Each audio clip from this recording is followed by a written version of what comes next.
Welcome to another episode of Successfully Live.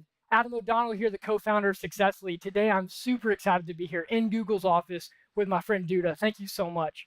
Thank you for having me, Adam. Definitely. So Dutta is the director of customer success at Google. He's been at Google since 2011, working in different roles in product management and then most recently the supporting sales as you did there. And you also had experience with Hewlett Packard and many other great companies. So you've been around, and that's what excites me the most about talking to you is that you've made it into customer success. You've chosen to do this after working in all this variety of different departments. I want to dive right into it. Today, we're talking about customer success and, of course, how you're using goals, process, and continuous learning to make sure that we're continually improving. If you could just kind of give us a framework that y'all use for your CSMs.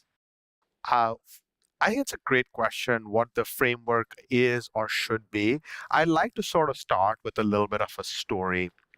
I think one of the things that I have noticed for the discipline of customer success, which is relatively new, um, it's often has a couple of roots to it, either from completely like the services support side of the world or from account management side of the world. And fundamentally, what I've observed is when these teams get put together, it's a lot about sort of how someone saved the day. What I call great stories. And stories are super powerful. They keep people engaged, they keep people inspired.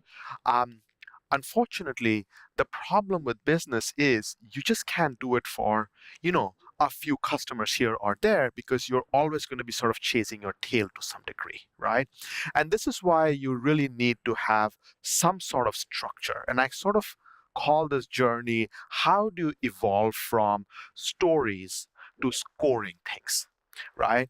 And when you want to score things, you actually have to put some goals around it.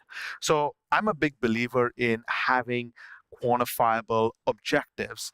And what I like to do is to sort of make sure we understand what constitutes success for customers. What does that mean? And it's going to be different for different types of industries, different types of businesses, but there are certain things that matter that is beyond the pure CSAT or NPS score.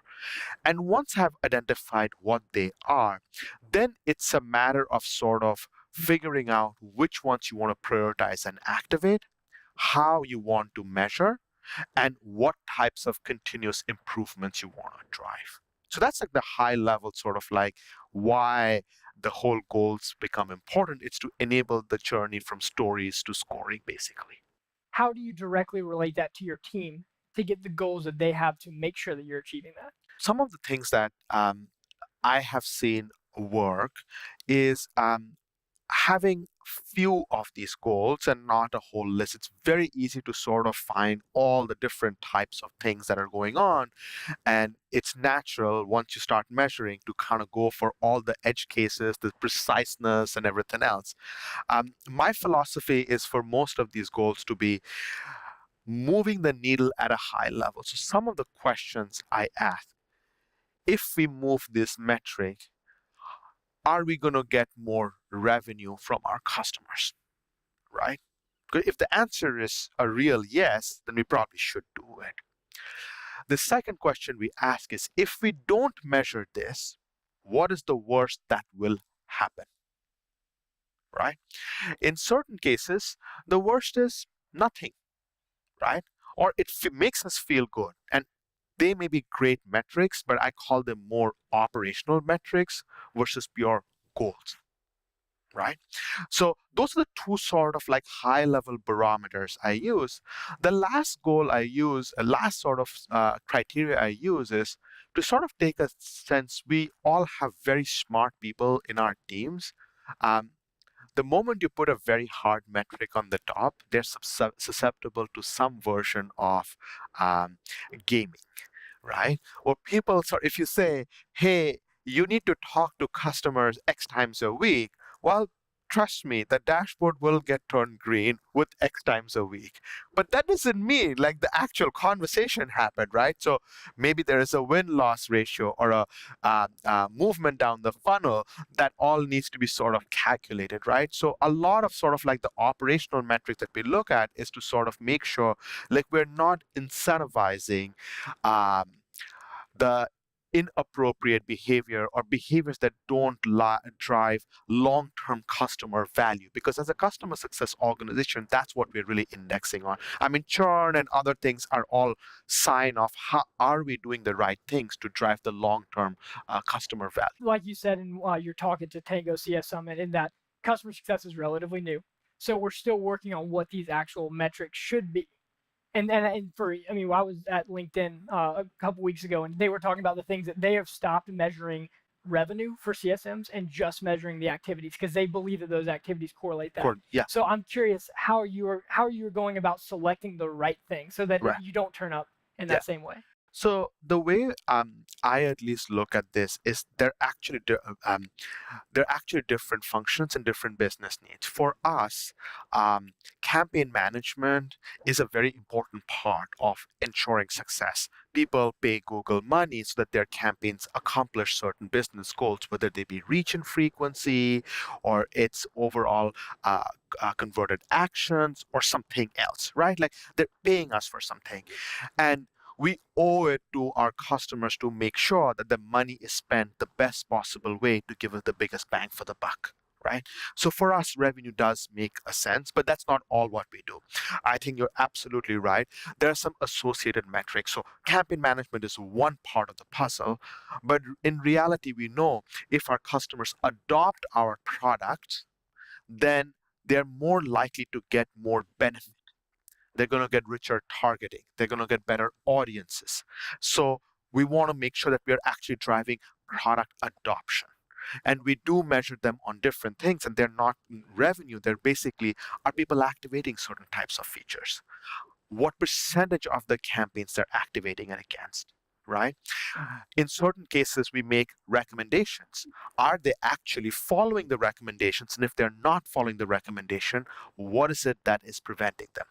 And last but not the least, so there's campaign management, there's some product adoption, right? And the last one for us is the overall ecosystem. We are we are in a world where if you do everything inside your company, that may only yield so much. But our customer websites, their mobile applications, their apps, they also need to participate. They also need to share data. So as a simple example, if you're an e-commerce site and your mobile website speed is not optimal, there's a very good chance you're not going to transact much on mobile. Therefore, you're not going to see any downstream effects of any conversions on mobile, right? So we also have services that have nothing to do with sort of internal product implementation, but enabling the overall ecosystem like M-Sites or like a data management provider and so on and so forth. This is great to understand these three things, but how are you bringing all this together for the team? I think this is where, honestly, a lot of the challenge and the excitement lies. Um, there's a traditional mindset that you can craft processes and you can sort of stitch things together. And it does work to a certain degree, but I think there are some other things that need to happen also. One is to sort of have a consistent mechanism of connecting the customer's context across all of these teams. Because often what we have found out is you may do the implementation, but if the person who is doing the campaign management is not aware of it, then it doesn't go anywhere, right? So there's an end-to-end connecting of the dots. And as a management team, I think we do a lot of work to sort of make sure people understand those connection points within the organization. The second, I would say, is to sort of have a culture of curiosity. Encourage people asking questions, engaging with other parts of the organization. People are far more likely to go and ask somebody something if they know beforehand. And we try to facilitate that through fun activities, through things we call like Culture Week, etc., to promote more connection at the ground level between the teams. So people can know, oh, this is somebody else on the other team who does this type of work, and maybe I can just reach out to them. So facilitating an environment when there's more organic connections that promote sort of, if they're curious, they want to know more, they can do that. And what that allows us to do is when the actual incident is happening or people are trying to figure out, it's not like the manager is trying to connect the dots, the team members are trying to connect the dots themselves.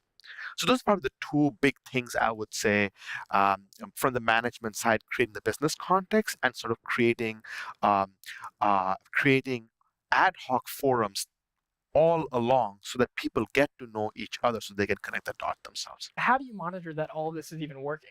There's a little bit of devil is in the details, and I think there's certain principles that I like to believe in.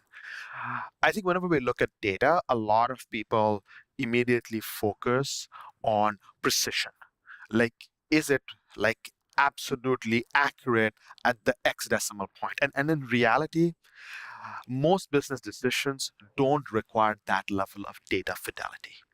So, one of the things that I always try to encourage people to do is to look at trends and directions, right? If you're looking for seasonality, whether it's going to move like 10.2 points or 9.2 points, it's really like that's not the thing is it going up or is it going down? Right. So having a little bit of sort of sense around directionality versus precision is something we try to do. The other thing we try to do when we kind of look at how we operationalize is that the common theory is to sort of look for averages or medians. I'm a big believer of looking at top and bottom quartiles because to make progress, you need to know what's really working and what's not working. Because that's where your biggest opportunity is. Because if you move the stuff that's in the bottom quartile up a little bit, you can actually have a big impact on the averages themselves. So instead of just looking at averages, that's one of the things. And the last thing what I do is we run into this a lot because we have lots of customers, lots of data. The averages sometimes mask information because if you have a large data set divided by a large data set, the movements are very, very tiny. So one of the questions I always ask is, okay, if everything sort of looks all right, are we at the looking information the right granularity? Should we subsegment the data a little bit more? Right? Should we go to industry verticals and see what's going on? Should we go to time they have been our customer? Right? Or other proxy metrics, how much of the products they have adopted, and then segment it, right? Because by segmentation, you're able to sort of get a better, finer grained mechanism to understand what are the areas that we can actually improve upon. Somebody's not doing well. Why are they not doing well? Could be they had a really bad book. Like sometimes that happens. Yeah. Or could be they're talking to a bunch of customers, and it happens to be the quarter. So, as an example for us, like all of our stuff, right? Come October, people will stop doing their websites because they're getting ready for Black Friday. So, they will not touch their websites. Like everything is in lockdown at that point in time. So, maybe somebody's numbers don't look good because their things was rejected, but you really like you need to know that this is actually what's going to happen. And if you just purely look at the numbers going up, going down, all of a sudden you're going to be like, oh, this is all wrong. And that's actually not wrong. That's kind of expected. Is there any kind of takeaways that you give to someone who is a CS leader who's trying to apply a better process for managing their team, for setting those goals and monitoring that process?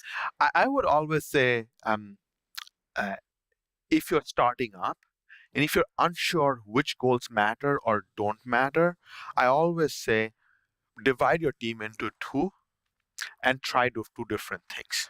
Because it's not like you have data to begin with, you're collecting data, and that's the spirit it should be. We're collecting data, and you can call these things as experiments or whatever.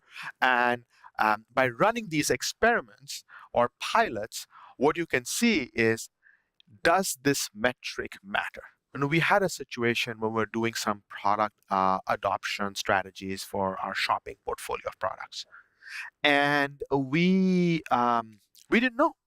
We didn't know what the metrics were. So we started with some and they didn't work.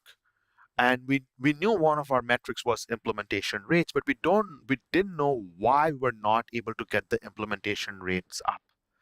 So we tried a few things. One of the biggest reasons we found that people did not take our recommendations had nothing to do with the recommendations being bad. It was the recommendations were too voluminous. Therefore, one of the things we actually had to do, we had to actually trim them down.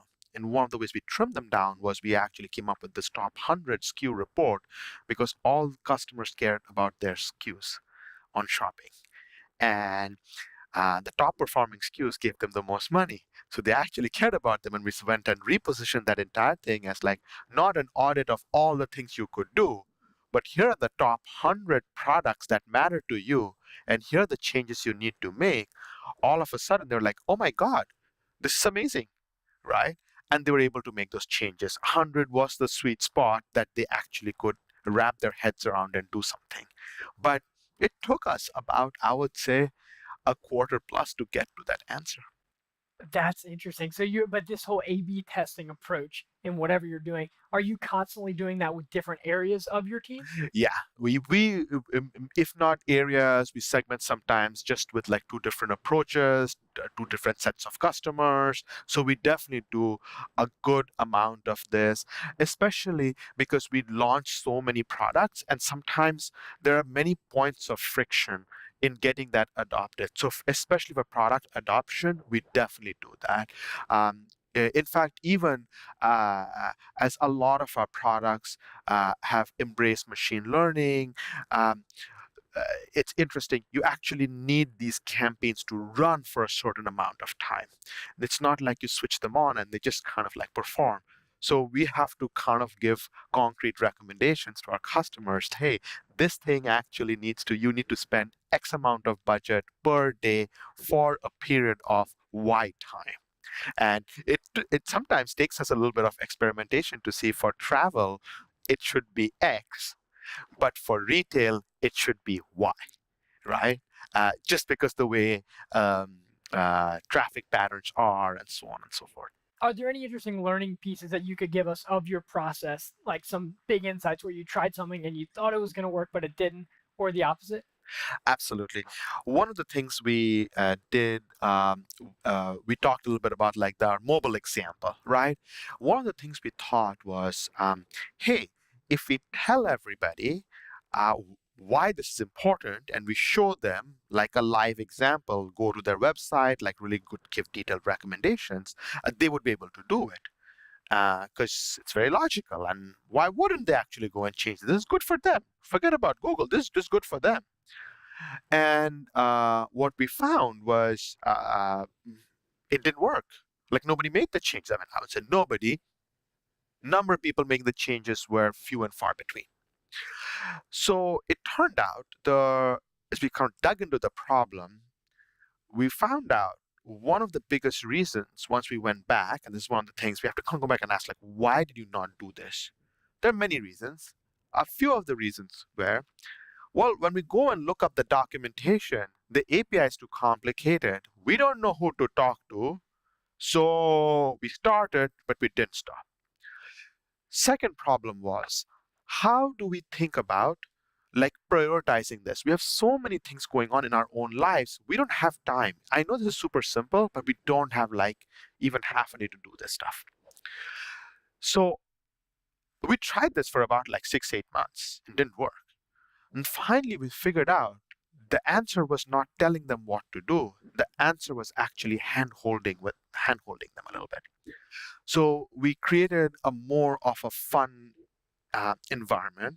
We invite folks to come to Google for mobile hackathons, where customers, if they want to do this, can send their IT engineering people, and we send some of our engineers, solution engineers, to help them through this process. And every single time, what we consistently hear are two things. One, I got some space to actually think about it, which is, interesting, right? Because you have the information, but we don't have time, right? So you create time. It's fun. Number two, whenever I got stuck, there was somebody there to actually tell me exactly what would work or not work. So it became this fun, engaging environment for our customers and our team members to engage with each other. And we are not doing this one at a time, going to customer sites. We're hosting them as little events. So 10, 15, 20 customers can come together. The developers really like that environment, which was a learning for us, they get to talk to their own peers. They get to actually share what they have tried, what has worked, what has not worked. So it's a great way for us to not only um, support the community, provide the help, but ultimately it helps the business. But a lot of presentation, pitching, and all the traditional stuff we do did not work. Is this like a conference? Is this a half day? Is this on your campus? It's on our campus. It's about half a day to three-fourths of a day, right? And it's not like it's super fancy. We put some signage, welcome, blah blah blah, right? Um, for food, it's like pizzas and something else, like pizza, soda, something else, like nothing super fancy and like a hotel or something like that. A lot of times it's actually in one of our larger conference room spaces, and that's it. Like it's not something that is super expensive. We don't do advertising and sign-ups. We encourage our folks to talk about it, like our sales teams to talk about this, to say, hey, if you have interest, we have this going on, would you like to join? And that's how the match is made, but that's pretty much it. Yeah. Dude, this has been awesome. Thank you. Thank you so much. Thank you so much, Adam, for Definitely. doing this. Definitely. Thanks for letting me be here. Another great episode of Successfully Live.